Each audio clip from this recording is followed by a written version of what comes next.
We're going to discuss efforts that can help you in floods, tsunamis, tidal waves, earthquakes, and fire as well, along with some other information. To control a flood, we have to create a barrier. Similar in a way to this.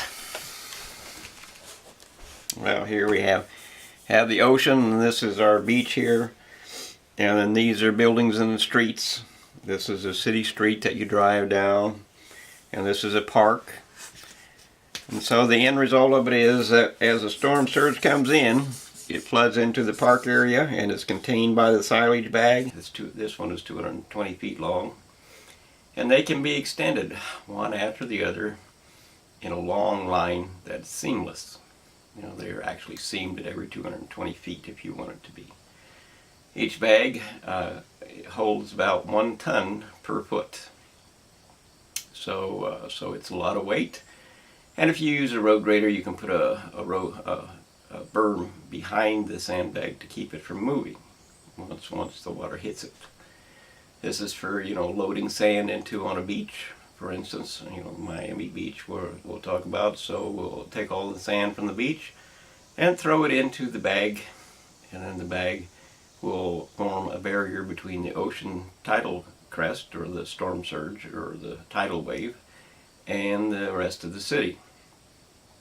Now, once you put a bag in place, you know, you have a barrier that's 6 to 8 feet tall, and it's fairly wide and is pretty heavy.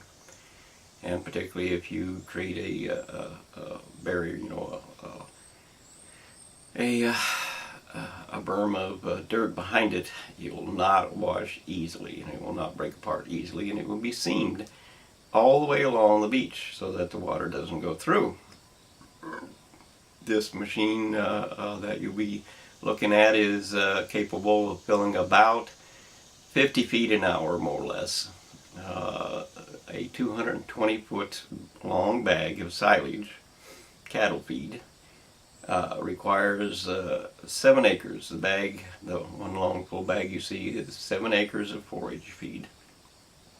So that's about the amount of actual material that goes into it.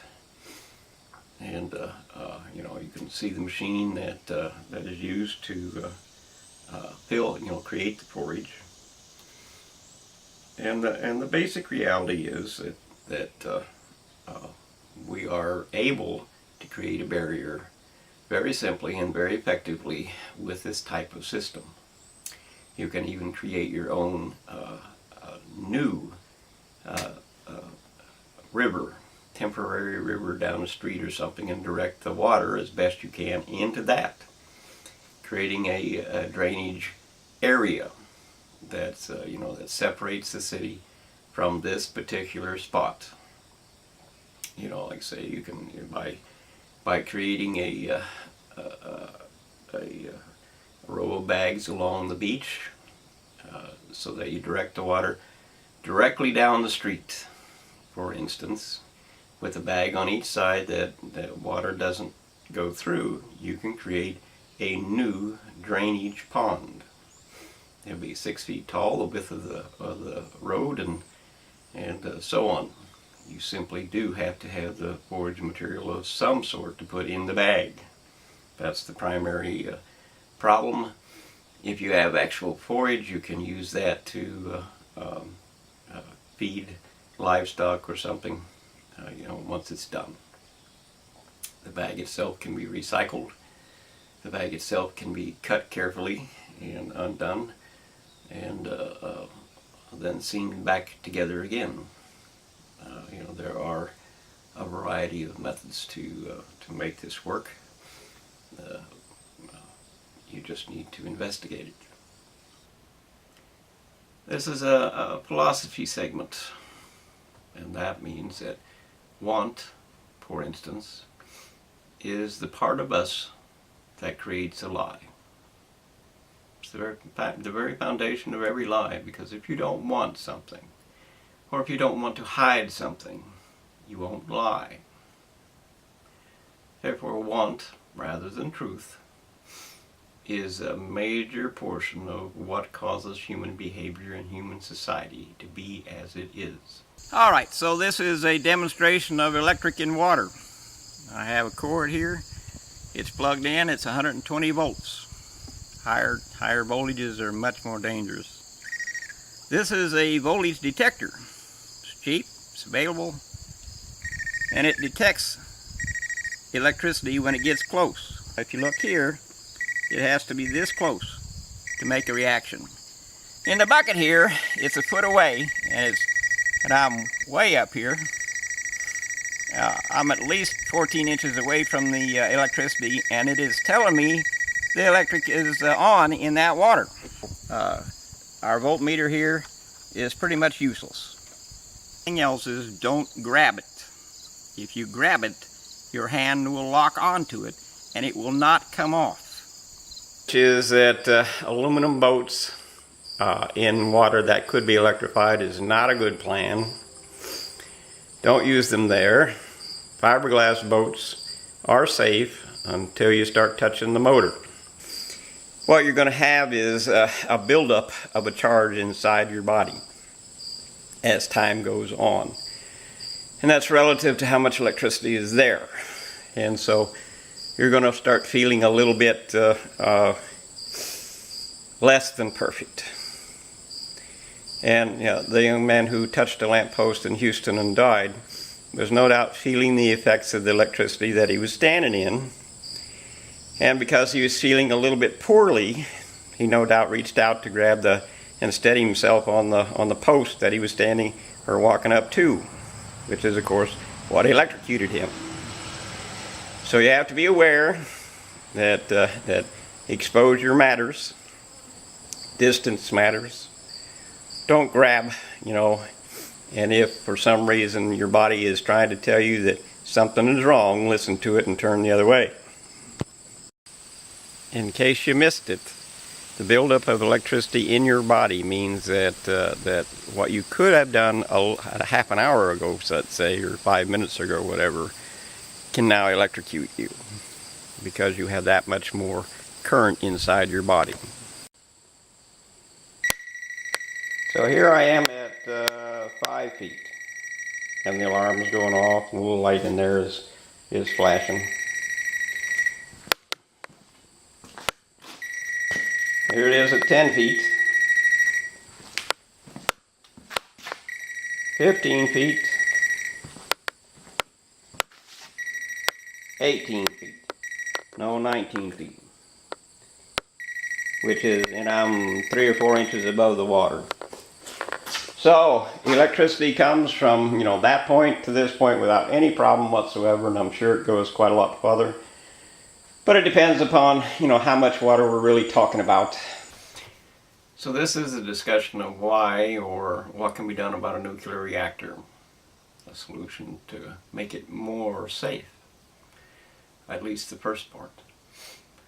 So the reason the nuclear reactor in Japan blew up, other than the fact that it was poorly designed as far as the generators go, they put them in a location they knew could flood. There's absolutely no reason for that. Nonetheless, if they had had a gravity-fed lake so that the water was on top of the reactor so that no pump was needed to provide coolant to keep it going, then it would not have happened anyway. All they'd had to done was open a valve, or an automatic valve would open, and the water from water on top of it would seek its own level and cool the reactor, and there would have been no explosion because there would have been no need for a generator to run the pump. Or you could put the reactor underneath the lake. You can build a lake above, or you can put the reactor underneath the lake, and then that problem goes away almost entirely. Okay, so this is a basic drawing of a reactor, and it's really basic, so just be realistic about what you see. So we got a nuclear reactor here, and it is cooled by this electric driven pump. This is the water tank. We're going to call this the water tank coolant. Now, to make the reactor much safer, we need to install a steam-driven pump. You tap off the line of steam coming out of the reactor, and you run it through a steam turbine that releases some of the pressure off of it. It uses some of the pressure for running the pump, but not a whole lot. And then the steam-driven pump is always running when the reactor is running, and you're not dependent on any electric or any motor. The steam does all the work instead of part of the work. So that makes it much more safe. Much more safe. What we want to look at now is why the Japanese reactor actually blew up. And the reason is that the people who were running after it was dependent upon fire engines running the pump. The problem is that everybody's scared of it, so nobody goes out to keep it running, even though the whole idea is just absurd. But nonetheless, if they had kept the pumps running at all times, it would have probably not blown up. Nonetheless, what's important here is what happens with steam. Steam at 450 degrees has 450 psi of pressure. That's pounds per square inch. This is Fahrenheit. Steam at 636 degrees has 2000 psi, and steam at 705 degrees temperature Fahrenheit has 3200 psi. You see how fast the pressure rises when you when you hit these temperatures? And these are not extreme temperatures. They can come up very fast in a nuclear reactor. So the steam blew it up because once the coolant isn't there, a nuclear reactor heats up very fast. That's exactly why it's used for power plants, because it heats up very fast. So then when they heated it up and then they started the fire engines back up and pumped water back into it, it immediately hit the extreme temperature, and the extreme temperature immediately turned all of the water into a high pressure steam, and it blew up. This device is to detect earthquakes. It's a measuring device. It's a temperature gauge or deflection gauge, as the case may be. It is a three-legged little platform with a laser printer in it. See the laser printer? And the idea is that we're going to drill an 18-inch hole, a common oil drilling hole for collecting oil out of a reserve underneath the ground is 18 inches or thereabouts. So we're going to have an 18-inch hole, and we're going to drill down to the tectonic plate or thereabouts, where it's solid. And one of the legs will be temperature sensitive. The other legs can be motor driven so that it can level the platform out from above, but one of the legs will be temperature sensitive. And as the temperature increases, when you have pressure building up, you also have heat building up. And if you don't have heat building up, you have a deflection building up from the pressures.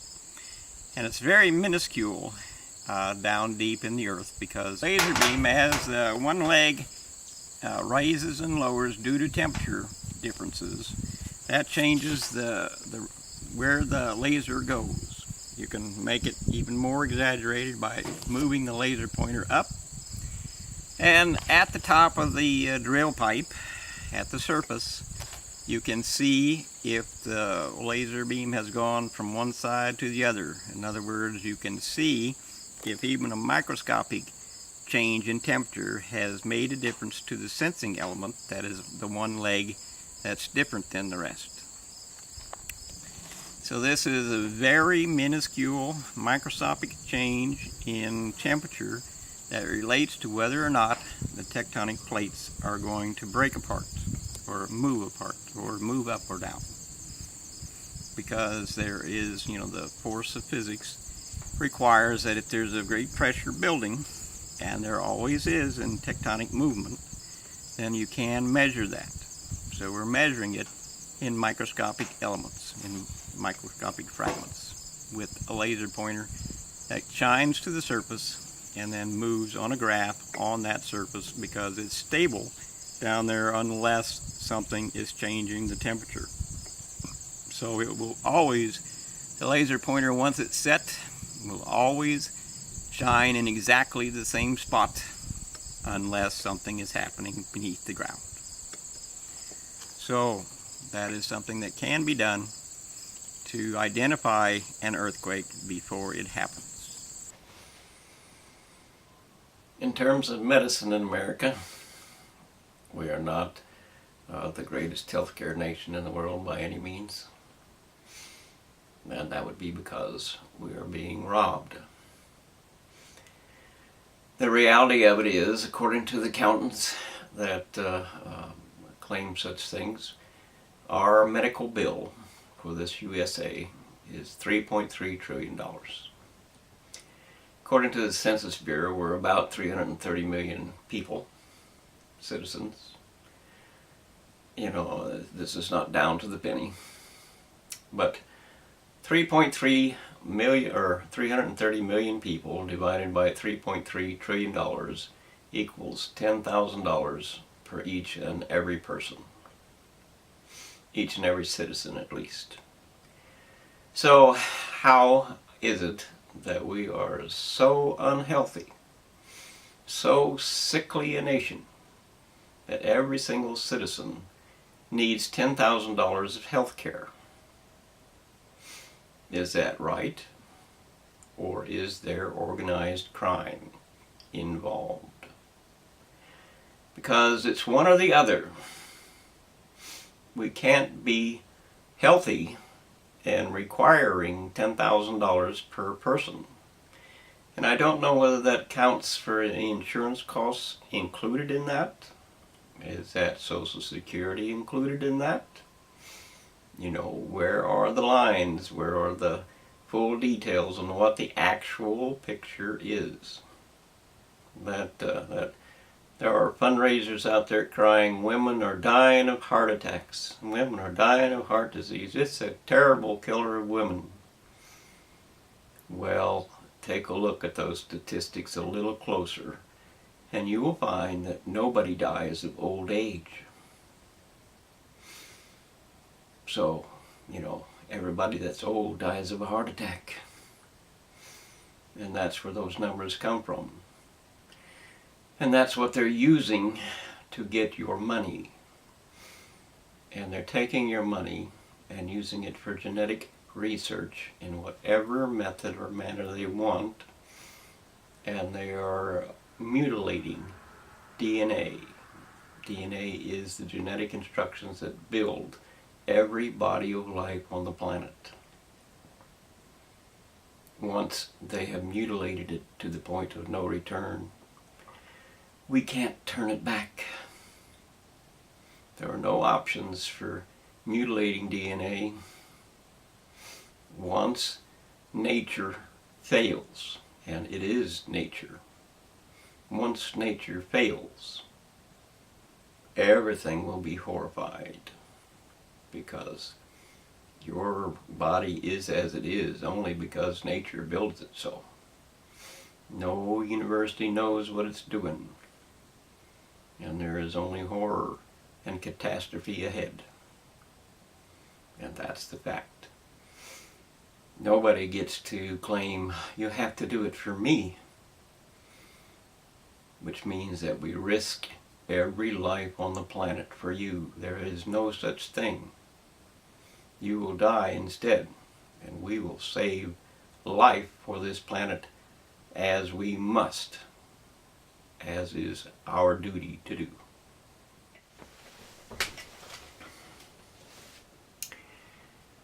It is worth noting that the medical expenses for the military personnel and veterans are considered to be an entirely different category or accounting. So the actual cost per citizen, as you know, individual citizens pay for the military to be there, makes our cost higher than $10,000 each, as an average. It's about terrorists and their weapons. And the primary reality of it is that they use guns. Guns are very, very important to a terrorist, as it is to most military operations. And if we give them or allow them to steal the bullets we want them to use, there's going to be a change. This is a different bullet. So we have a bullet here, just a common shell casing. The bullet, that part that moves out, is here. And then we have basically little wires with a plunger to push the wires out. After the bullet is expanded or extended, it's fired now. The wire mechanism has pushed out and pushed the wires beyond the actual bullet casing, so they now seen. The lead that most bullets are made of will easily push out. And now we have little wire ends that are pushing against the barrel. And the barrel is going to get all scratched up and much less usable, much less accurate. And in fact, at some point, these will probably stop the bullet and cause the gun to backfire. And anyway, the barrel will be lost, so therefore the gun will be lost. This is a switch that turns your sump pump on. You find them in almost every basement. When this float is down, the sump pump is off. When you turn the sump pump, turn the switch up, the sump pump is on. It can do that. It can turn lights on. It can turn sirens on. And this is about tsunami and storm surge. Water goes out before it comes back in. And if you have a series of these float switches anchored to the bottom of your bay or your coastline, as it goes out, the switch will change its position and the siren will go off. That means nobody has to be watching. The float switch will watch for you. In the middle of the night, in dark, it doesn't make any difference. The float switch will work for you.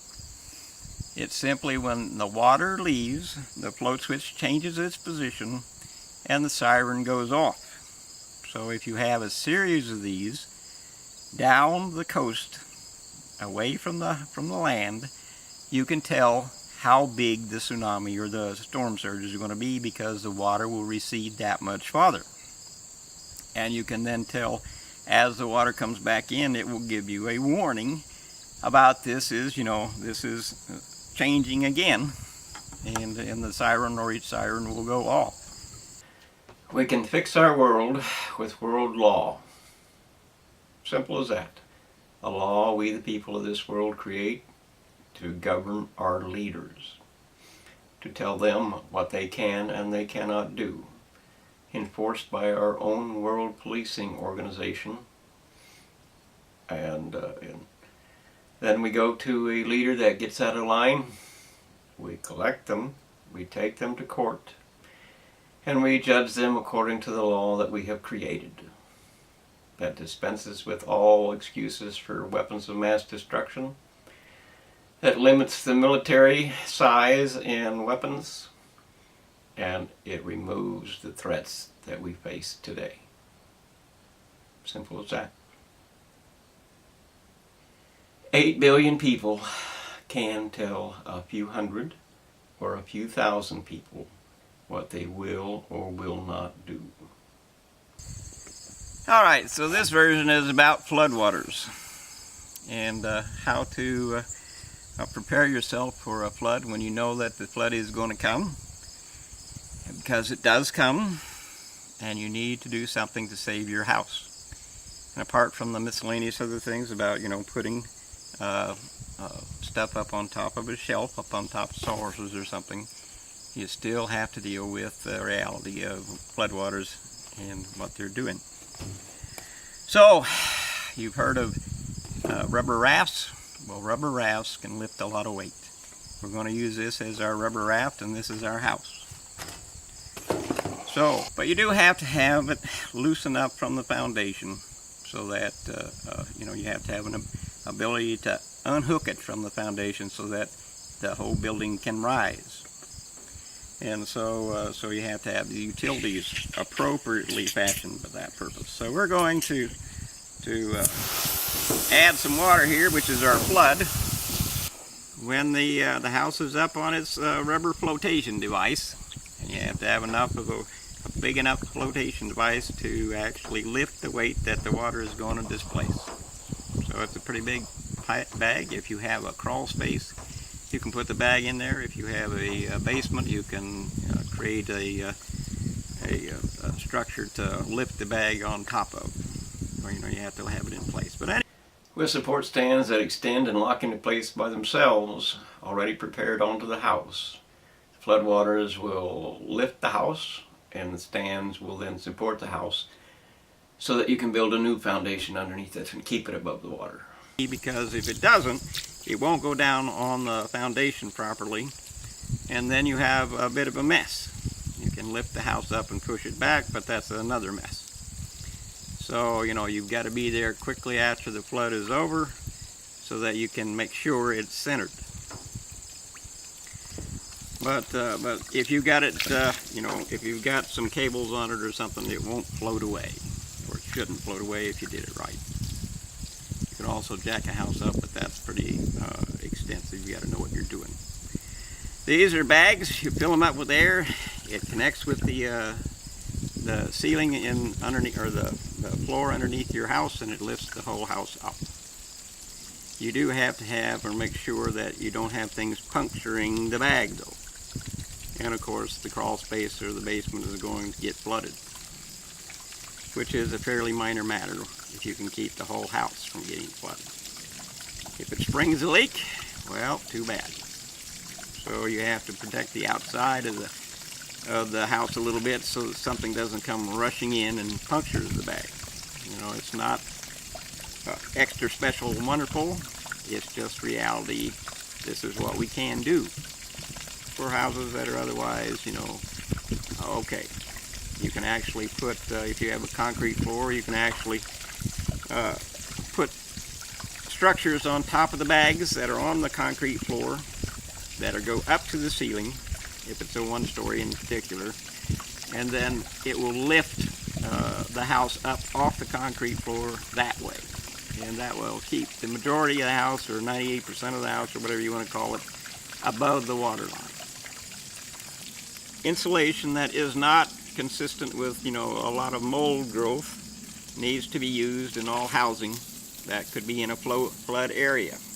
Grind that styrofoam up into small beads and then put it in a plastic bag so that you have a lot of small plastic bags that are sealed. Then you can put that inside the wall, and that can be your insulation, and that will effectively keep most, if not all, of the mold from out. You're still going to have problems with the wood, but if you paint the wood before you cover it up, so that those issues are much less aggressive, then you should be able to take care of that problem that way. You also need to use, at least for the bottom 4 feet of a common house that is flood prone, instead of drywall, you need to use concrete walls.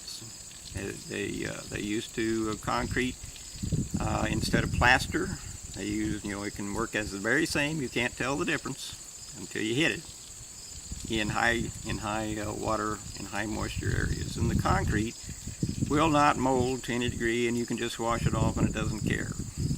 So there are various things that can be done about flooding situations. Every economy is the same in every nation. Those who can do whatever they want to. Those who cannot just simply are not allowed to. They run up against barriers and blockades, and that's the end of the story. And it's all controlled by resources. If you have the availability of a resource, you can use that resource to change your own world, to make your own decision. Without resources, we are all bankrupt. We are all in poverty because we have nothing to use and nothing to build our lives with. Resources determine whether or not a nation has wealth or is in poverty. Then the ability to know how to use those resources further elaborates who has wealth and who does not. These are simple things, and they are realities.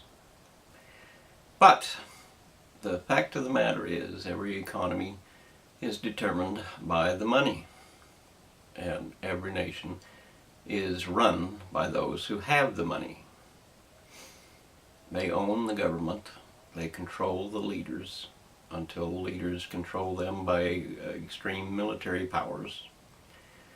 But otherwise, it's a matter of money, as most everyone knows. And everybody wants to have more money so they can get out of the rat race. Competition's too great, I want out. Nonetheless, we have one option. There really isn't more. We have one option to make our economy what we want it to be, to fight for ourselves, to make decisions for ourselves, to run the nation itself. Because we can, as a democracy, we can vote on what the maximum income for any individual per year can be. We can decide. This is called limited capitalism. And limited capitalism means that as a nation we vote periodically so that nobody gets to play games with us. But we vote on what the maximum income any person shall receive in a year. We also vote on what the minimum income any person shall receive in a year for a 40-hour week. Or if somebody wants to employ us for 39 hours, then we make it the yearly salary for a 30-hour week or whatever it is. We vote on that, and then we control our business as a society. Once we control the maximum amount of wealth any person can receive for a year, we also control the size that business will be, because nobody wants to deal with a business that's more trouble than it's worth. And everybody that can will then, find a way to do whatever it is they can do in that reality of, the competition is less now. Because the wealthiest are no longer, creating for themselves a monarchy and ruling over us like kings and queens. No more billionaires. If you want to have people be millionaires, you can. It's just whatever you want to vote on. We can limit the amount of property ownership any individual can have by our vote. It's called a democracy. And democracy means we the people, not you the individual. We the people have certain rights, and to protect our rights, to have something for ourselves, we will vote on what the maximum amount anyone can have will be. So in terms of forest fires, what we have to do, at least as a beginning, is to put smoke detectors in the forest itself along roads and things where people are going to start fires. You put a smoke detector up in the trees that are solar powered. You put what amounts to a phone with the solar detector, with the smoke detector, and then when it senses smoke, the phone calls the fire department, and the fire department comes out, kind of thing. We the people can solve our own immigration problems by using what is real. Immigration means that you have to speak our language. United We Stand, or United States, whatever you want to call it, requires that we all speak the same language. We cannot be united as one people with 2 or 3 or 4 or 50 different languages. We cannot do that. The universities were horribly stupid. Well, they were just greedy. Nonetheless, the barrier is you have to speak our language. The barrier is you cannot own property in this United States or wherever it is you're talking about until you've become a citizen. If by 7 years have passed and you choose not to be a citizen, that is certainly your right. And you may sell whatever it is that you have accumulated, or collect whatever it is that you have accumulated in that time. But after 7 years, if you don't want to be a citizen here, if you haven't learned the language here, then it's time for you to go back home. That's a choice you made. The criminal money laundering that is constant in government, U.S. government, as is the hiding of inflation by asset accruing, and making assets appear as if they are much more expensive than they are, is a reality of hiding the currency that they've created, primarily by giving it away overseas. They then trade it for some resources and what have you. Those people overseas want the work, happy to get the money. And the end result of it is, once they've accumulated enough American money, they think it's real, and it does spend, so they then immigrate to America and buy our real property with the fake currency that your tiny few leaders have created. America should recognize and remember that Israel became a nation by creating a dummy corporation in Palestine and then buying up all the property. When they had bought enough, they evicted all the Palestinians and took over everything by coming in large boats and invading the space. Currency claim in America is over $200 trillion in assets. That's roughly $29,000 per human face on the planet. So we're talking about gas. Your gas furnace today. So the fact that this is absolutely a fail-safe design is critical to all of our safety. It is not.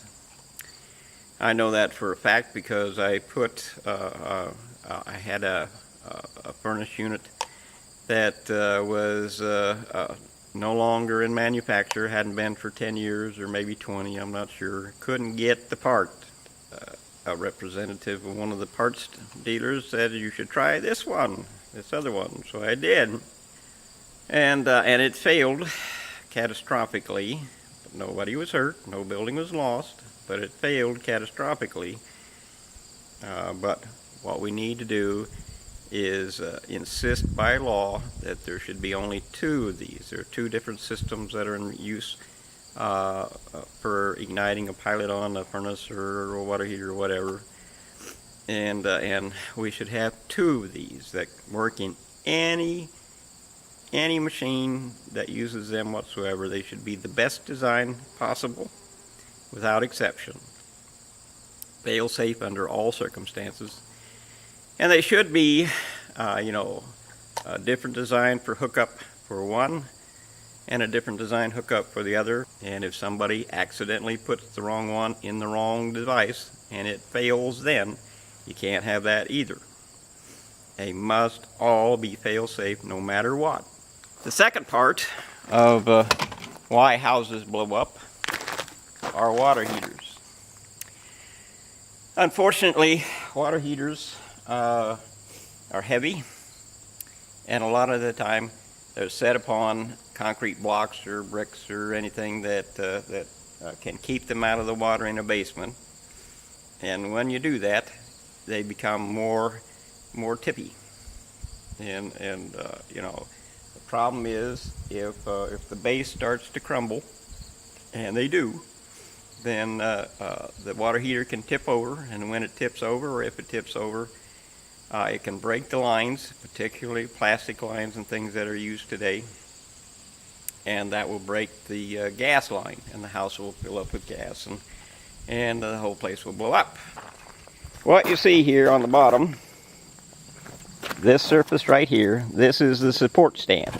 This, of course, is a model that was taken out, and the support was completely gone here. It's all but gone here. This is bent over because I didn't take any care with it, but it originally stood up a couple inches and then it failed. and that left the water heater tilted. Better constructed water heaters are also something that the law needs to be addressed to. It's called leadership, but leadership isn't really a good plan for society. Instead of leaders, we need information, and then we need to decide for ourselves by thinking about the realities involved, examining the evidence, and identifying someone to vote for you. We must vote on the major issues, the laws themselves, for ourselves. In that way, we have the power of a vote. Nothing else will do.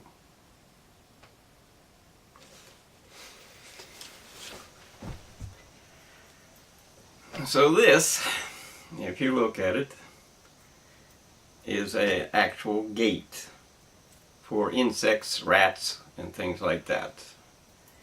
The little needles come down. This is out of an old trap that I haven't used for a long time. Didn't need to. Anyway, these are our little hinges, and they what hangs down here are needles that actually represent grass or that kind of thing. And so the little critter goes in through the hinge side, and then it falls down, and that locks them in the little prison. Now you can find a more representative version of this at justtalking.info. Go to the site and look for inventions on the side. It works for rats, it works for cockroaches. But you have to remember, in the case of rats in particular, they send in the young first to test it out. So you have to let them in and let them out until they're all ready and willing to go in there, and then you close that exit door and drop them into, if you have a big major apartment in New York, for instance, you create a plume down into a steel cage that they cannot get out of, so that you can, get them all at the same time. I also use a steam with borer insecticide. That's for anything that comes back into the hole. But I use steam to remove borers from tree trunks. It's very effective, doesn't hurt the tree whatsoever. It's very quick and very cheap. Our environmental reality is simple. We are too many people on too small a planet to continue as we are. We are over 1 person per agricultural acre on the planet. And we are consuming the ocean itself, not to mention destroying every possibility it has to recreate itself. Did you know that trawlers go out and they catch an entire school of fish? Every last one, just about, and what's left is eaten by the predator fish that come along, because they have to have something to eat too. And without leaving the seed for the next generation, leaving enough quantity so that it can become the next generation, the ocean becomes empty. Wall Street says we're consuming more resources in 10 years than in all of human history before us. In other words, the planet will soon be out of resources, because humanity took them all for an easy job, because they wanted to, and they threw them away on the garbage pile, and they killed the future, including every child. Because without resources, there is no future. We require resources for a job, for food, for everything. Resources determine whether we live or we die. Okay, so we're going to look at a stiffened truss. In other words, a truss that will keep the house from swaying back and forth. It is the movement of that weight that allows the house to collapse. So if you can keep it from rocking, the whole structure from rocking, and there's a lot of weight up there, if you can keep that structure from rocking, or the rafters from blowing off, then you'll be much better off, and the house will stand. So we're going to look at a truss here first. So we have a truss here, and we brought down a vertical member. This is supposed to be attached to the truss here. You know, it would come from the factory with this member on it and with this member on it. In other words, it would create a right angled corner on the truss itself. So we have a truss in addition to the truss. That's the truss to hold the roof. This is the truss to hold the wall and keep it from moving back and forth. So we have that in place. This is our vertical wall again.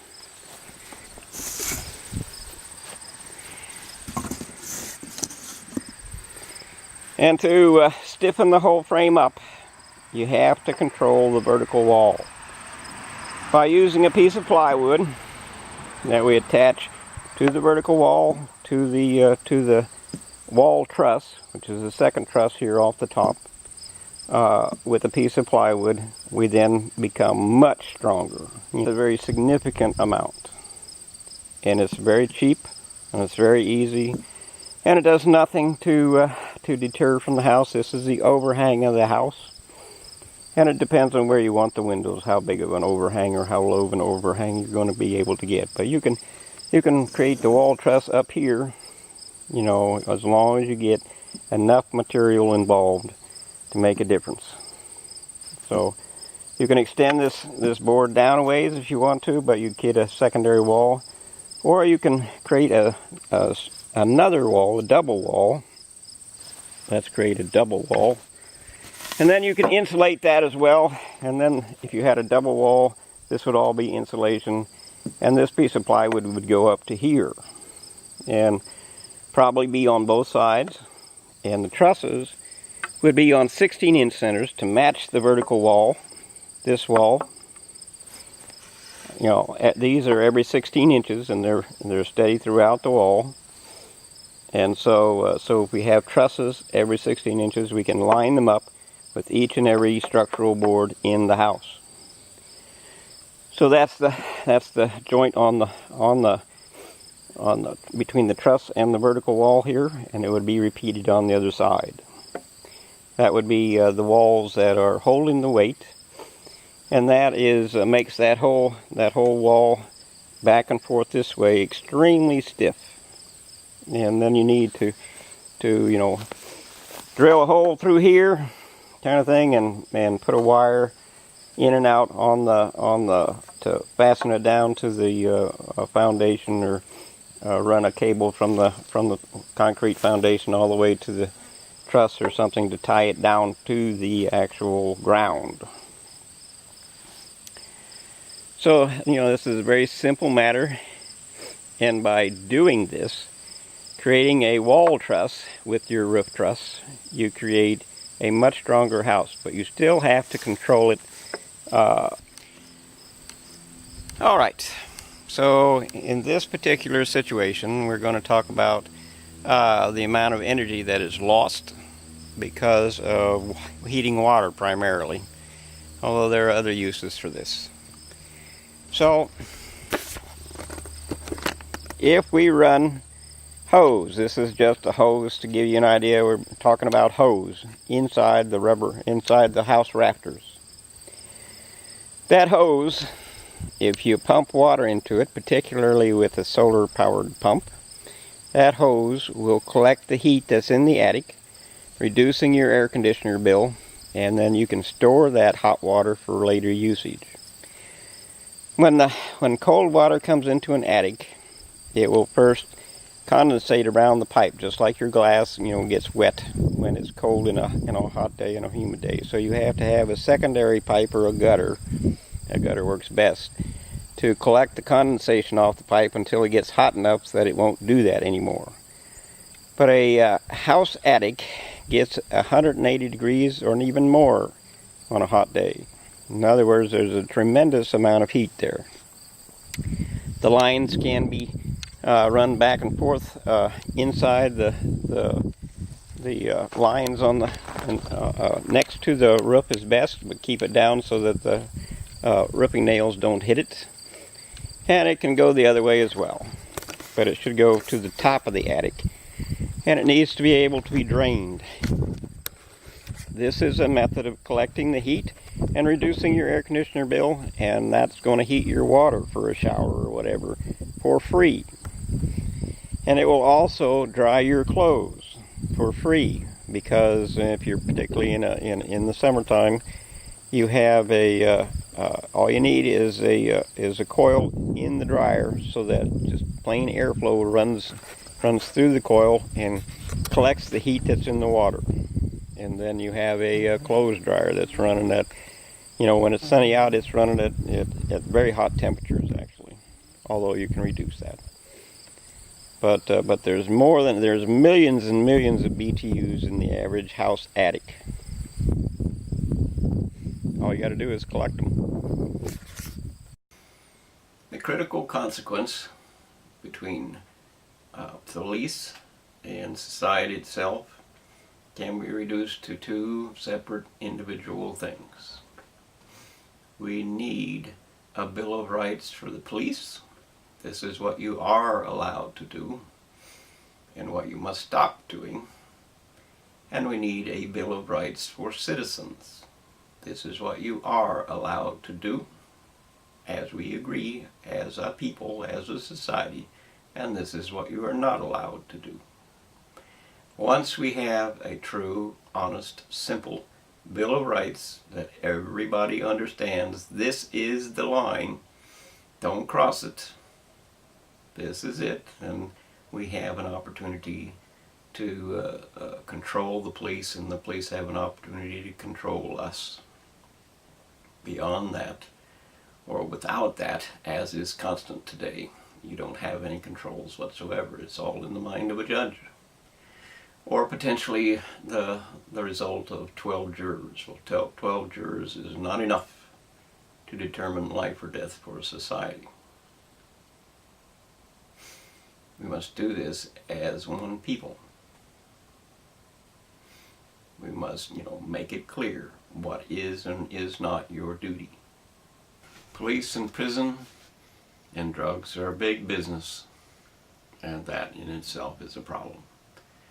Because big business always has people in power who want it to remain the way it is. To remove the big business of drugs, what we need to do is allow that those who use the drugs shall be given the drugs for free, if we take it from the people who push those drugs. In other words, say to the addict, if you provide the person who is giving you or selling you the drugs to us, and we collect drugs from them, we'll give you the drugs. When we give an addict drugs, that means he has to use them within a controlled facility. Those who are pushers would be given the responsibility to keep them alive. If they don't, they go to prison. So this is an energy recovery device. I'm going to show you, and its purpose is to collect energy in a way that we can reuse the energy later. And the primary design is simply understood by putting a truck, for instance, on an inclined plane. In other words, if a truck is going downhill and you had a cable attached to that truck, you could move a lot of weight depending on how heavy the truck is as it moves down the hill. So let's start. So what we want to do here's our truck, and here's our inclined plane, and we're view that as a truck going down the hill. Now, to collect the energy, what we're going to do is we're going to create a circular inclined plane to represent the road, and we're going to create a hydraulic cylinder that runs on that inclined plane as it turns. It's going to, as it turns, it's going to push the cylinder back, and that's going to create a pressure in the gas can. So Now as the truck goes down the hill, this turns and pushes the cylinder back.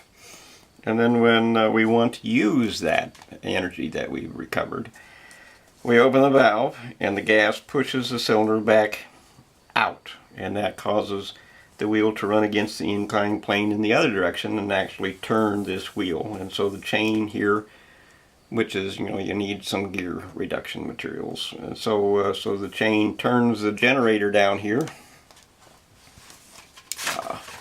And that gives us electricity to use for later work.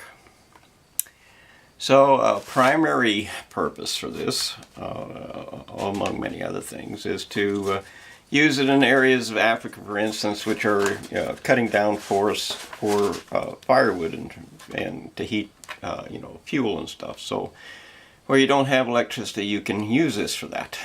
And to do that, instead of a truck, we put a rope on this circular device, and we have people or cattle or something pulling the rope out, which turns the circular inclined ramp, and that pressurizes the gas, and by moving the cylinder against the gas, and then they have stored energy, which they can later use.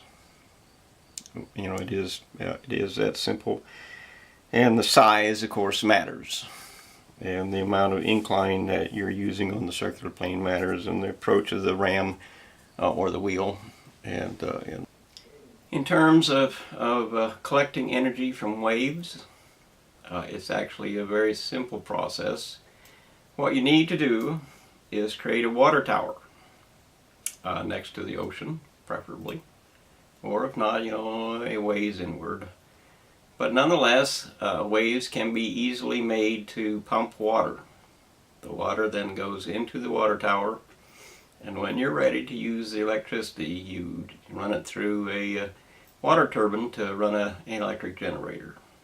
And that way you can solve the problem of, I want to use it later, not now. And the problem of having to accumulate enough energy to make this work. Both of those problems are solved with a water tower. Love is the only discipline, the only freedom that can keep our world alive. If we don't have love, we won't have peace or harmony. If we don't have love, we won't have anything left but war, because resources are dwindling at a tremendous rate. We must have a realistic unity to life on this planet that is human. And that means we have to recognize and respect each other. And we have to sustain ourselves by sustaining this earth and all its life, by protecting nature and environment. Because if we don't, and if we don't stop the overpopulation with human population control, there is no future.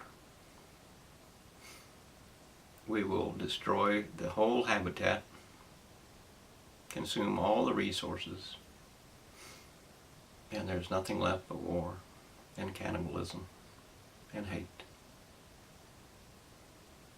Our human birth rate is about one more child over deaths every 3 to 4 seconds. Or in other words, it's somewhere between 100 million and 120 million more mouths to feed over deaths every single year. That's more than 1 billion more people per decade. You need to understand that an attic temperature is very hot in the summer and very cold in the winter. Now, there's a lot of heating contractors that put the heat ducts in the attic, and that means that before you get any conditioned air inside the house or the building, you're running it through the furnace in the summertime. You're running the air conditioner through the furnace in the summertime, because 190 degrees is hotter than your furnace generally runs. And you're running your in the wintertime, you're running your heat bill. All right, this is about changing the wind turbines that are used to generate electricity. Those are expensive, they have flicker, they have all kinds of miscellaneous problems. So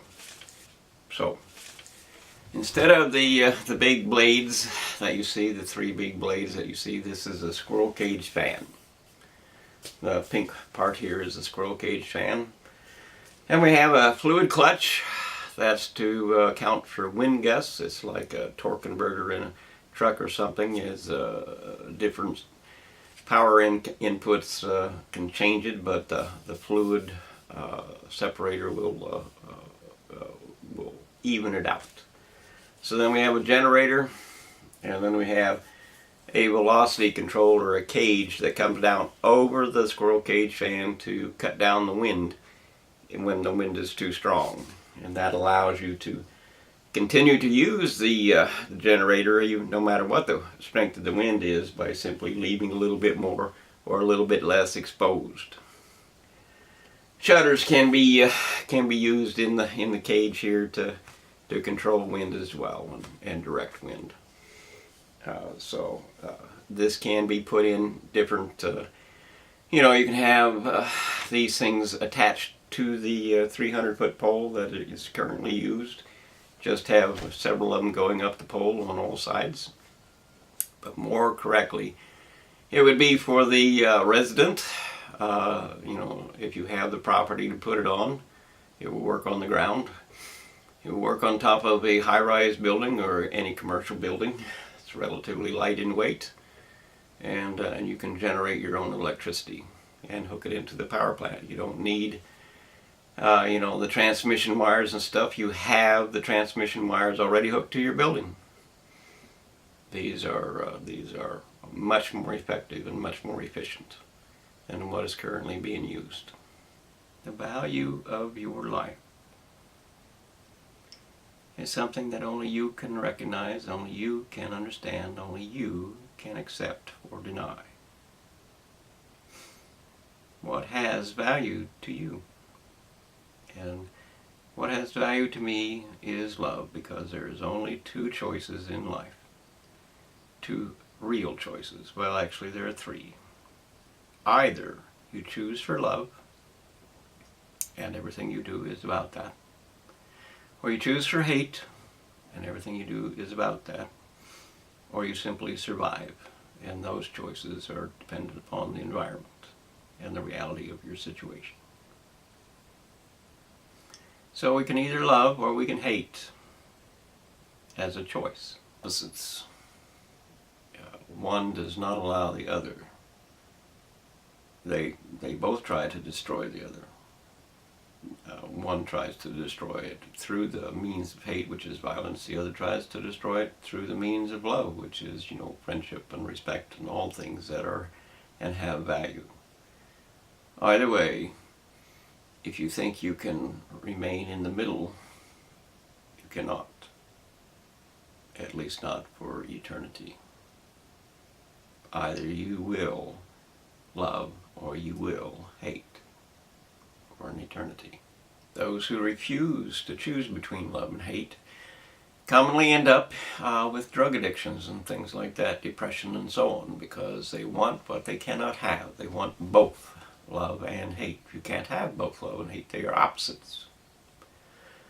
Suicide is about those who nobody loved significantly. There was no friend. In the case of a volcano, particularly the one like the supervolcano at Yellowstone National Park, what we need to do is release the gas pressure. Let's just take a look at it this way. This little red line is the mountain. This is magma, or the gas pressure building up here. Because it builds up, that's what knocks the top of the mountain off, is the gas pressure. And this is a magma that pressurizes the gas. If we drill a hole into the gas area, we can release that pressure, and then the mountain doesn't blow up. It becomes like a Hawaiian volcano, or the volcano has to erupt somewhere else. But in the case of a supervolcano, that seems. This is a demonstration on why houses fail in heavy winds and things like that. And it begins with a lesson in how trusses are put onto the building. They are usually toe-nailed into the upper plate on a vertical wall with 1 nail or 2. And that's all that the truss gets. Doesn't matter how long the truss is. it has just one nail on each end, or maybe two on each end, that are holding it in place. The weight of the roofing, the weight of the trusses hold it down and keep it there. The weight or the strength of the plywood keeps it rigid. As we can see in the video, pulling apart a toenailed board or a truss, example of a truss in this case, isn't very hard. And if you look carefully, we're not involving much wood in the process. And when you toenail it at the end, it tends to split out. And that means that the roof itself is easily pulled off because it's not very well nailed together. So we're going to look at a stiffened truss a little bit later, but right now we're looking at a sawhorse, and it has rigidity because of the truss that's underneath it holding it up in one direction, but it doesn't have any rigidity in the other direction because we're just talking about a very narrow area that things are actually put together in. Now if you want to have a sealed roof in a heavy wind with the shingles blowing off, you have to have two decks. That one, and you can nail that one on, but the problem with nailing it on is that people are using an air hammer, and it's 4 feet wide, and there's an awful lot of people that cannot run the machine and hit every nail into the truss. They just can't do it. And so half the nails that are supposedly put in the roof are actually not functioning in the roof. They're doing nothing. So even though it's nailed, it's not necessarily nailed. But if you want a roof that will keep the house in condition after the shingles blow off, and you can't do it with tar paper, what you have to do is have 2 layers, and between the layers, this is rubber roofing here. Between the layers, you can have rubber roofing, or the heavy tar paper will work for you. And then you put this one on, and if you're in a heavy wind area, this needs to be screwed on instead of nailed on, or nailed with spiral nails, which you can't do with an air hammer. Anyway, after the shingles blow off, the tar paper or the plywood will hold the tar paper or the rubber roofing down in between the plywood, and so that will keep the vast majority of water out. The plywood is not likely, if you put it on with screws in particular, the plywood will stay there. And with 2, then you don't get as much. But anyway, that's something that will help you with if you want to spend the money for a roofing. In America, our educational reality is very poor. Those who are in high school are not educated to do any work. They are simply, cast to the side, and only the college-bound student gets a grade, because they're the only ones that school works for. The rest are simply abandoned, and the dropout rate shows that. That is not how it should be. We need work-related schooling. Simple as that, work-related schooling. Life-related schooling. What is in the best interest of society and government and democracy schooling. The ability to understand law schooling. And money. The university elite have in fact created a cult, which means you can't question the leader. The leader is always right. The university cult is a religion. Like all other religions, they have leaders, they have zealots, they have followers, they have people who literally never ask a question. And their purpose, like most religion, is to take over everything and, become God in one form or another. They have, traitors as well, and terrorists. But the end result is that their intent, as is proven by their actions, is to take over everything. And that includes business and news and, leadership, and they have done so. They have consolidated all business into a tiny few groups, controlled by a very tiny few people. They have consolidated all news into a very few groups and a very few people. They have taken over control of who gets hired and who gets fired. They have taken control over our government in the U.S. and over much of the world by creating counterfeit money so that they can just simply buy it. And they have. They have bought elections that cost $1 billion for just a single president, or $2 or $3 billion today. That is not a democracy. That is a tyranny. And they do it because they don't have to account for the money. They just simply print more. Or in the electronic age, you just punch a button on a computer and presto, they have another $1 trillion to spend. Unless we stop them from taking over our lives.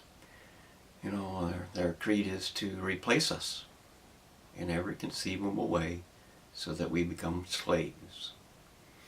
So that we become, and the purpose of all education in high school and in grade school is to create people who know nothing but go to college. And the college is to create nothing but those who are so indebted they must do whatever they are told, because if they don't, their lives will be ruined by a debt they will never escape. Think about it. Which means they've hidden inflation and made that currency available to themselves instead. There is a lot of inflation in this nation. I don't know the exact percentage, but it's probably over 1,000 per year. That is hidden in asset creation. In other words, they say that instead of inflation, that your assets have just increased by $20 trillion per year. $1 trillion is equal to $10,000 for each and every one of 100 million people. That means a $20 trillion increase in assets for each of 100 million people is equal to $200,000 in increased currency in that year per 100 million people, each one. And it's even worse than that. They create debts that can never be paid. The stock market has no basis in reality whatsoever. None. It has none. It is all a counterfeiting game. A monopoly game played with our lives. And the problem with taking your child and going to the university is you're sending them away. Take a look around you. How many children have been gone to the university and graduated and did not remain home anywhere near their parents, who are now bankrupt for many of them? We need reality back in school. We need fantasy removed from our government. We need the reality of what a university can or cannot be to be determined by ourselves. Not what they want, what we will allow them to do. No more fantasies, no more delusions. That is required for life to go on, because they are threatening every single living thing on earth. The university has become a disease and a cancer to life on this planet. Nothing could be so representative of that as is mutilating nature itself. Their intent is to destroy the genetic balance and discipline and order of nature so that they then can become gods, they think, and create life as they see it, which will never happen. But even more so, they're trying to ignite atoms on fire. They call it fusion. and they lie, and they fantasize about what the sun is or isn't. But once they ignite atoms on fire, just like the sun, if it doesn't extinguish itself, we can't put it out, not even approach it, and the whole planet Earth becomes a sun, based on their theory that the fire will just put itself out because there's not enough gravity here. Our whole world, every life and every future life, depends upon that theory, because there are machines running today and more coming that fully intend to ignite atoms on fire, as is plain fish farming, if you wish. And the current method is to trap them close to the shore, where all types of problems arise, and it does not work well for the fish, and it doesn't work well for society, and it doesn't work well for the health of the ocean. Consequence of that is that we need to do it differently. So this is a method that begins with we're going to tow a barge out that's filled with whatever food you're going to be feeding them. And the fact of the matter is that we don't, we need to either feed them the garbage that humanity throws away, or we need to feed them dead bodies of humanity. Because once the life is out of it, the body is, just a resource to be used. And not for anything on land, but, for feeding fish so that we can feed the living people. That would be a useful point. But nonetheless, this is a food barge that's towed out into the middle of the ocean and just left there adrift. And then these are floating frames that surround the food barge. It has a gate that opens up so that the barge can be towed in, and a gate to open up so that the barge can be towed out. And then these are, the floating frames give you an idea of how it works. And then it has a spinner on the barge that just throws the food out on all sides. So, to keep the fish separated, the little ones from the big ones, which is necessary to support a living environment. So the floating frames have strands coming down, not netting that the fish get, not like gill nets that the fish get caught into, but strands that come down, parallel lines in whatever form that are required to separate little fish from the big fish. You can have multiple strands, all together, and that means that the fish have to weave in and out, and that means that only the right size fish will go through. And these are weighted appropriately so that if a fish gets stuck in it, they can actually get on through so that they don't die there. And then of course you have to enclose the bottom with something that would be suitable for the purpose. And that's basically all there is. When the fish get to a reasonable size and it's time to go harvest some fish, you take a trawler out and you go ahead and catch the ones that are around the feeding environment. If that isn't quite enough, you can close the instead of these floating frames being out here and making a large environment for the fish to be in, you can close those floating frames together around the barge so that you greatly decrease the area that the fish can hide in, and then you use a trawler to collect them. Simple as that. GPS tells you where it is. Those who think they can live in the middle and both love and hate, as do the vast majority, are entirely wrong in terms of eternity. What has value to eternity is love. It's the only thing in this universe that's so rare that it is, treasured beyond all other things.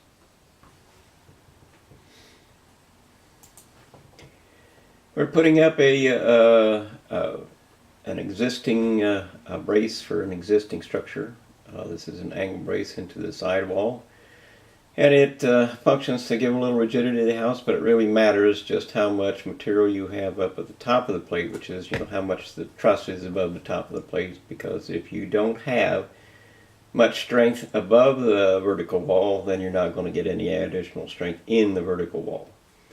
But nonetheless, if you have an existing structure, you can attach, trusses to that overhang of your house, and build you a little more structure into the house so that it becomes a bit more rigid. A piece of plywood onto that framing, the whole framing that attaches to the vertical wall is helpful. In most cases, the vertical wall is not going to line up though, so you have to have a board or something to attach to. We're going to look at cabling an additional truss into the house. That's if the overhang has enough support and enough strength to it to matter. But nonetheless, we're attaching to the outer portion of the truss and the roof truss, and we're creating a point on the wall that we can, on the outside of the wall, that we can attach to. We're also looking at the frame that goes into an earth anchor. Here is a balcony. A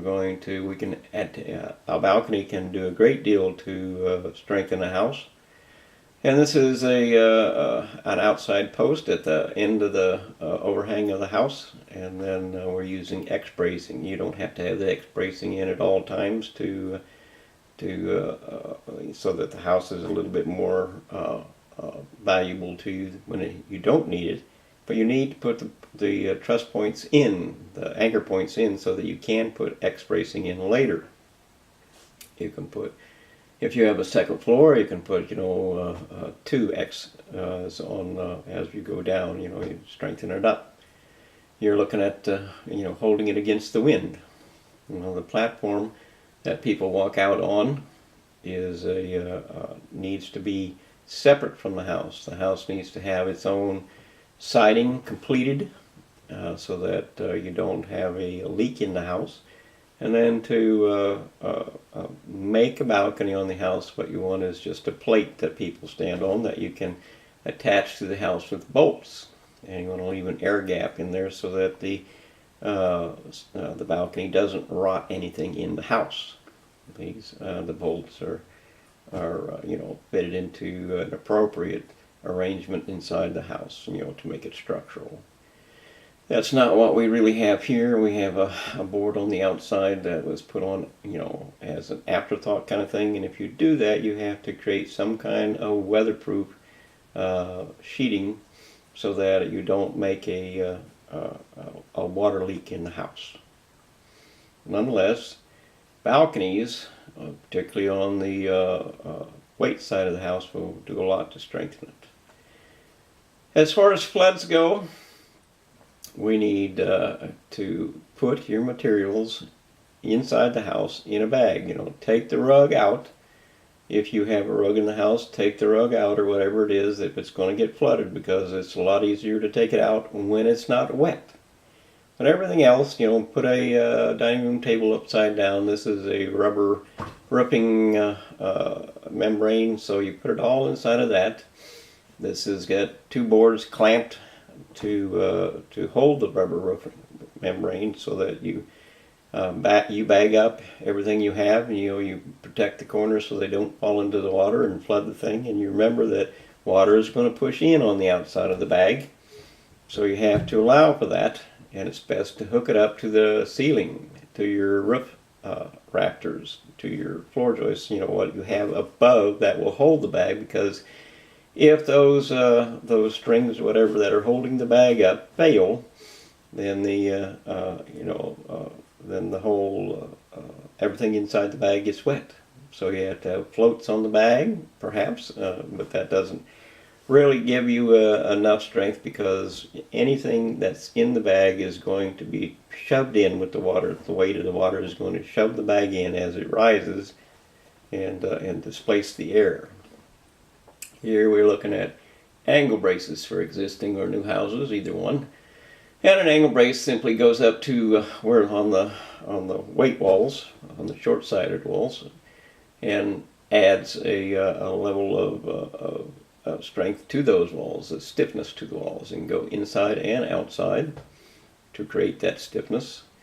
Here we're looking at the possibility of putting an interior wall in, or if you are redoing your wall, you can add a much bigger area for insulation inside the wall, and that way you can save yourself on utility bills and do something for the house, for yourself. That interior wall can help you a little bit with structure, and as far as electric plugs and stuff on the back side of the wall goes, you could literally plug into the outlets that are already there and then create a whole new set in the new wall. You just simply have to trim out the windows and the doors. That just means adding a little bit of material to it so that it bridges the gap. And then you're done with that part. There's also the effect of we need to look at a scissors action on the roof, on the walls, and your whole house is built like this. It has parallel lines, and nailed just top and bottom. They actually become like the scissors if you don't stiffen them up. That's the real problem with trying to control it. You have to control the whole building. And we go to actually, if we have a flooded house, then you have a problem with mold in the house. If you have mold in the house, you need to look at methods of breathing. A little bit of mold doesn't do you a lot of problems. A lot of mold does. A little bit of mold is less than a 2-foot area or circle. And that can be a little dangerous as well, because it just depends on the type of mold. Anyway, you're looking at a gas mask or a mold filter so that you wear that thing while you're in the house if you have a moldy house, while you are trying to get rid of the mold. Getting rid of the mold allows for, a sprayer. You get a sprayer in your hand, and this one, put 10% Clorox in the water, and you pump up with air, and then you spray it out onto the... Alright, this is a demonstration on how to treat mold in a building, on the inside preferably, or on the outside, doesn't matter. Anyway, it's best to stay out of the building if you can. Therefore, what we have here is a chemical hooked up to a little siphon jet affixed into a hose, and that allows the chemical to go through the hose and out the sprinkler head. And then we're going to pull it along with the hose. And so, you can see over there, it's just a styrofoam base with the stick pushed into it so that it stays there. Has to have a long enough styrofoam base so that it doesn't tip over. Let's turn it on. Unfortunately, I bought the cheap sprinkler here, and it doesn't have the second stop so that I can adjust it to where I want it to go.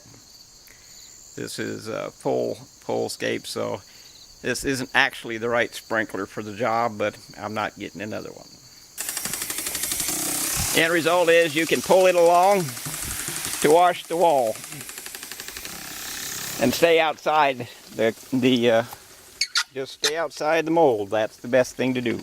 And you can in fact use a pressure pump to inject the chemical into the hose and therefore out onto the surface that you want to do.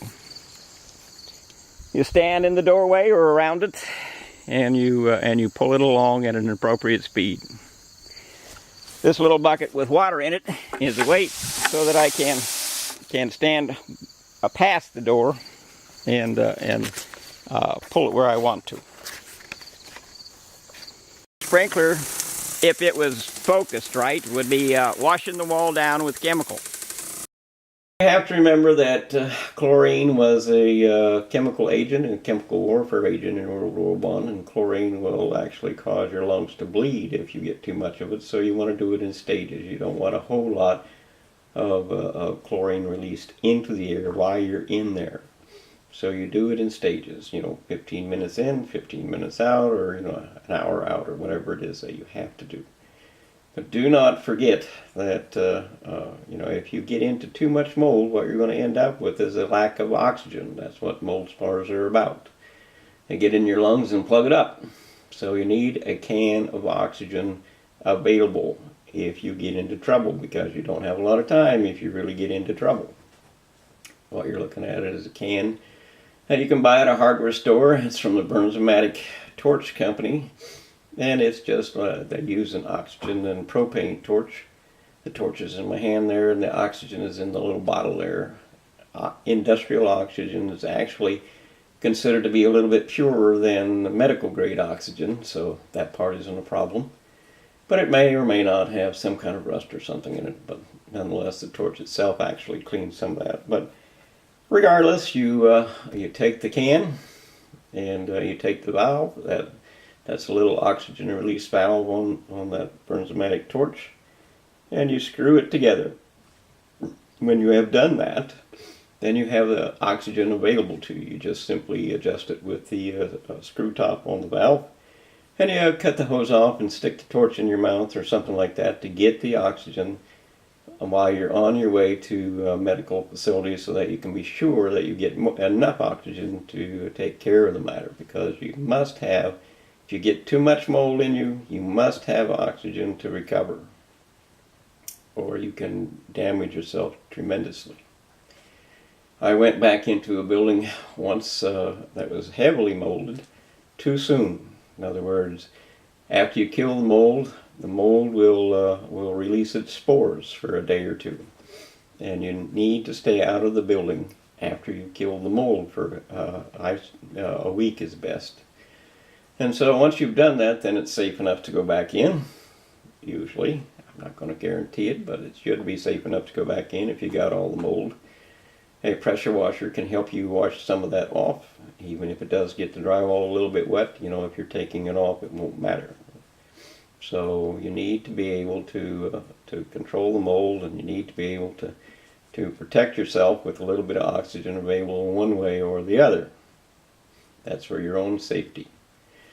There's a lot of people that don't build well. They just don't want to. There's too much time involved. You know, they think they're saving nails.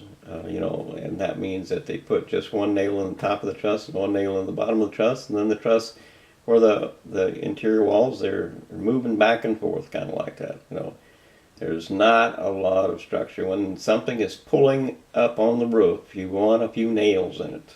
Of course, it really matters what you the plywood that's on the outside of the house, what it is doing, because the outside, the vertical walls need to be fitted with plywood on them, so that makes them stiff so that they don't fall down. The inside are done with drywall, and the drywall helps hold the house together, believe it or not, as do the interior walls.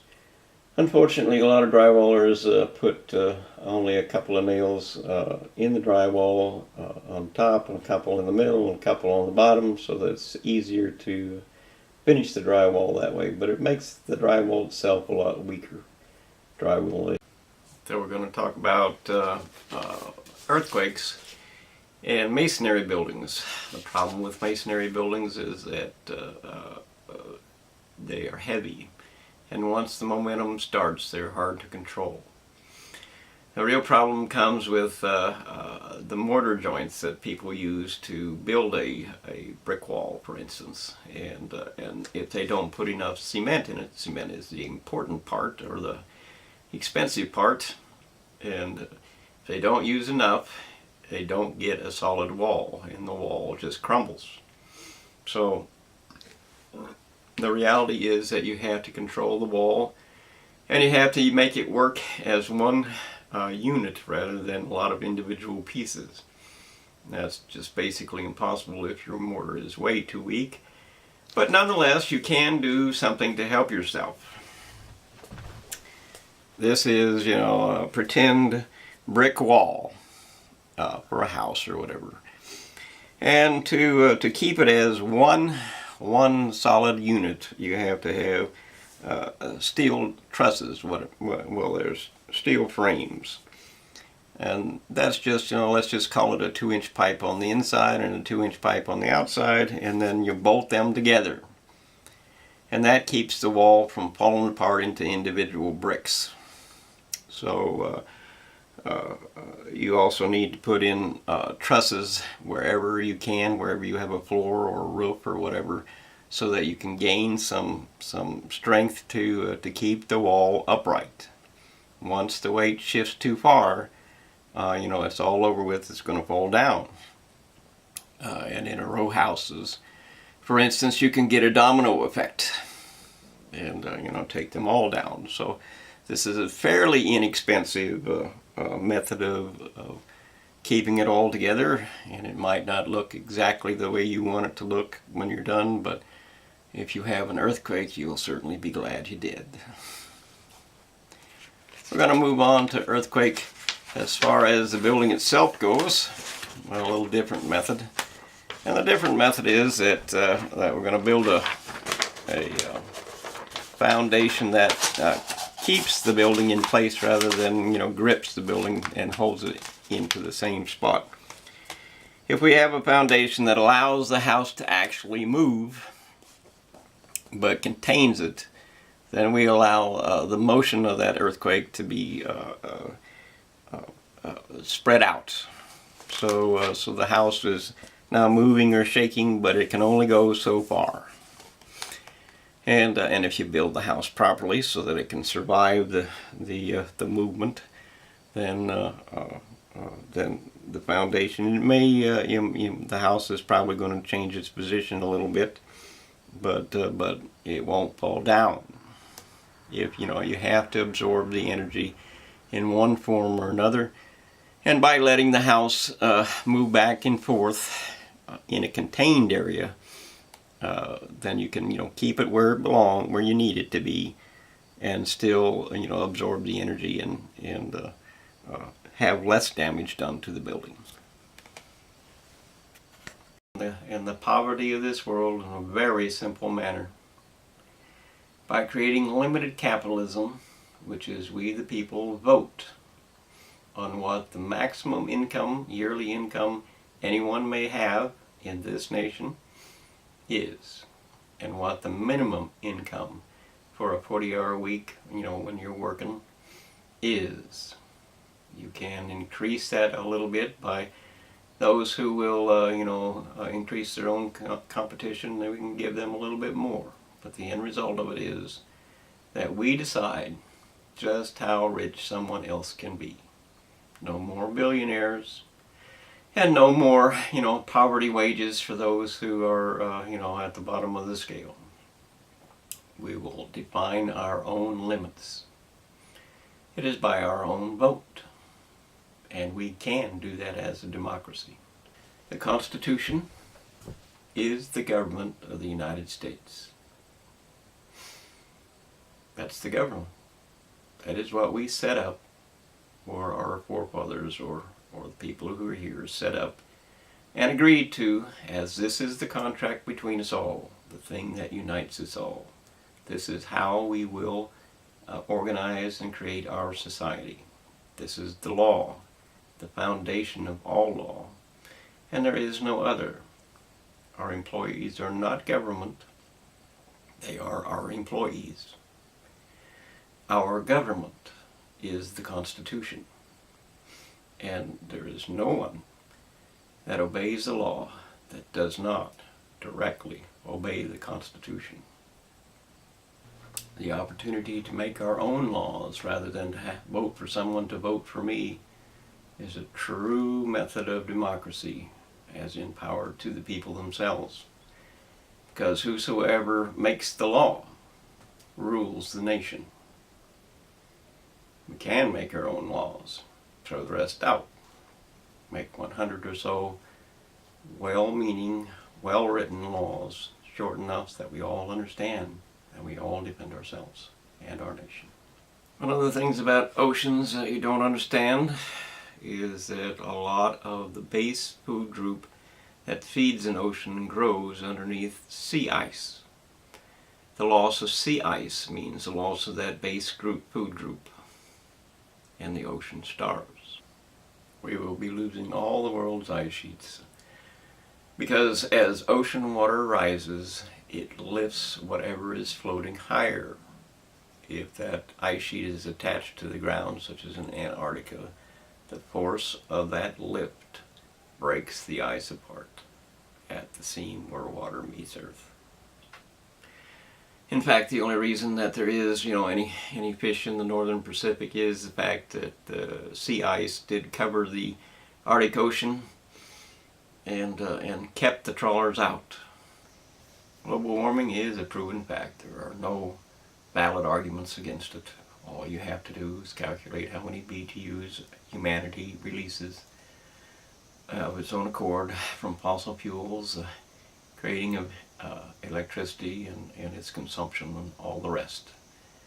The number is tremendous, and it is in fact enough temperature released to cause a 2 or 3 degree increase in heat for the Earth, and that includes what goes out into space. We are the cause of global warming. There isn't any doubt. Nature doesn't run your furnace. Nature doesn't cause you to turn on your air conditioner. Nature doesn't put you in your car and drive you down the road. We are the cause. Just throw it all in the garbage dump. What does it matter?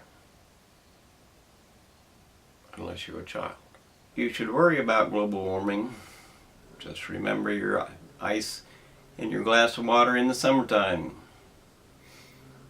Without ice, you can't make that water cold. And without ice, we can't make this Earth cool enough to survive. The loss of insects means that a third of all the food groups that we eat will be lost as well. Insects are a primary pollinator, a base food group of many, many creatures of life that walk and crawl on this earth. Without insects, all of those things die. Diversity dies. If you don't think that extinction is a problem for you and other creatures, it's not affecting you thing, you're wrong. We eat other life. That's how we survive. The chemicals that are in the food that we eat are produced by other living things. Therefore, every living thing that we need also needs the room to have its own habitat so that it can survive, so that we can survive. We're going to discuss a different way of creating highways. This is a representation. We can't really see it so well, but instead of on the ground, we need to create foundations and pillars for a highway. And then we need to create pavements, chunks of concrete that can be turned over so that when one side goes bad, the other side can be the pavement can be flipped over, and now we're going to use the other side, making the same concrete available for twice the duty.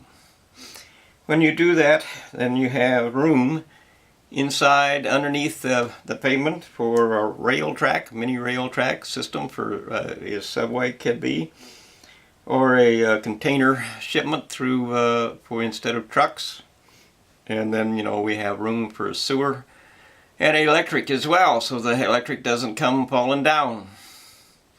You can do that without any problem. And in a lot of the country, by going at least 6 feet to 8 feet, preferably into the ground, you create a whole heat well, and the pavement doesn't freeze in the winter time.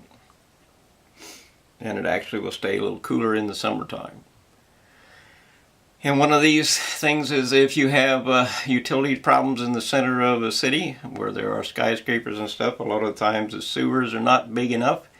Well, if you extend this type of structure out, make the second floor of those buildings the actual, now it's the street level, and make the first floor the subway underneath it, you can then put in sewers and things and create an end to the problems that you're having. People can fix our government because we are the owners here. There is no such thing as a government other than the Constitution. every individual employed by our nation or state or city or whatever it is an employee, a citizen just like you and me. They are not the government. Doesn't matter if they're president or whatever. They are not the government. They are the employee.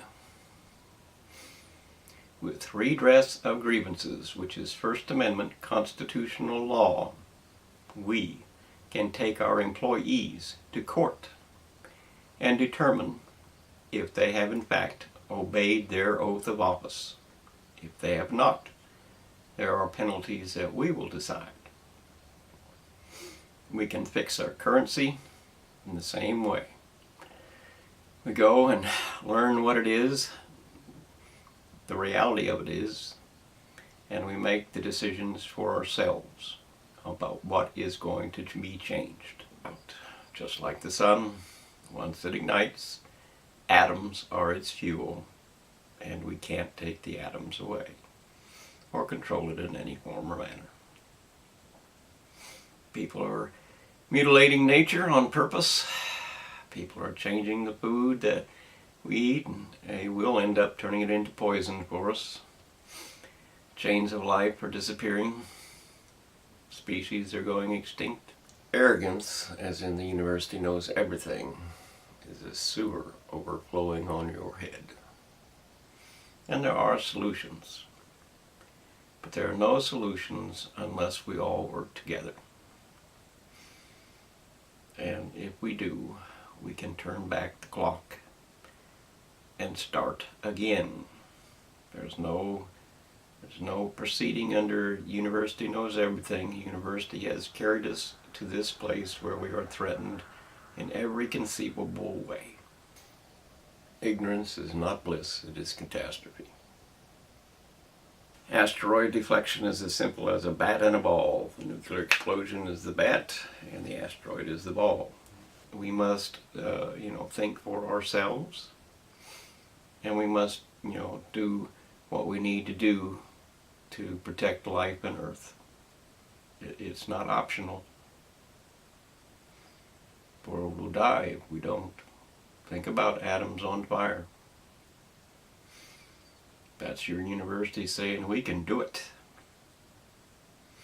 Well, they can ignite it, but they can't put it out. Their plan is there's not enough gravity here on Earth, so it'll just, go off into space. Well, when that fails, our Earth becomes the sun. Sunfire is the reality of what happens on the sun, and that is burning atoms.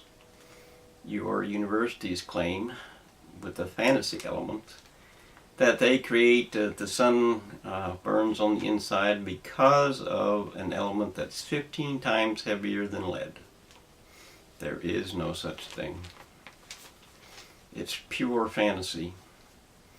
Nothing in the periodic table comes close to that. That's having, over 3,000 electrons flying in orbit around a single nucleus. It doesn't exist. And they are betting our world on the idea that it does. No going back. Once ignition of sunfire exists here on Earth, and we know it exists. The sun proves it every day. Once it is ignited, our world either lives or dies based on the theory that the fire will just extinguish itself. The attempt is being made to introduce leaves, the most volatile forest fire fuel, which are responsible for spreading fires, to the screen barrier. As you will see, a 14-mile-an-hour wind is occurring, and a 7.5 horsepower fan is being used to significantly increase wind force generated. There is dried material behind the screen to prove fire spread.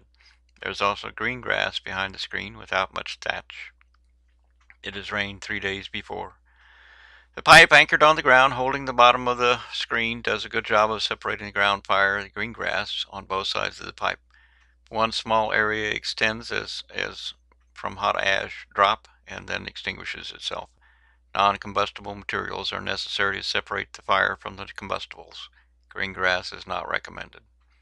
As the fire progresses, its test purpose is to create flying debris, so the screens will catch that debris and prove spreading fire can be stopped. As you watch, bear that in mind and watch the screen from time to time as these fires spreading fuels are stopped. A secondary screen is also set into place to determine if this is necessary. In aid of the wind and fan to create hot flying debris visibly in the air, the burning fuel is lifted physically into the air so the wind can catch it and throw it onto the screen, where it stays when heavy with fuel to burn, but falls when the fuel source is basically used up or the wind allows it to drop. It is again the purpose of this test to separate the fire from what would otherwise burn due to wind spread by erecting a screen barrier. The barriers are 9 feet tall. Small amounts of hot ash do fall through the screen immediately below. The green grass proves healthy enough to stop the ground fire. The taller the fire structures, such as 60 feet tall or more, tall trees require a larger non-combustible area, expecting roughly 30 feet when using tall screening frames, so that anything over the top will be sucked down by the screen. As debris when closed will cause a wind drop immediately behind it. Summary of the test is that chicken wire is sufficient, smaller screen is better. A burned or non-combustible area or the like of not less than the width of the transport machine should be required to separate the fuel sources. More is better. The test succeeds in doing what it intended to do. A secondary screen is not necessary here. The machinery in use to transport and hold the screen is able to roll over the stumps and the debris and extend by doubling its size with secondary supports. It is simple enough to use. One person can do it.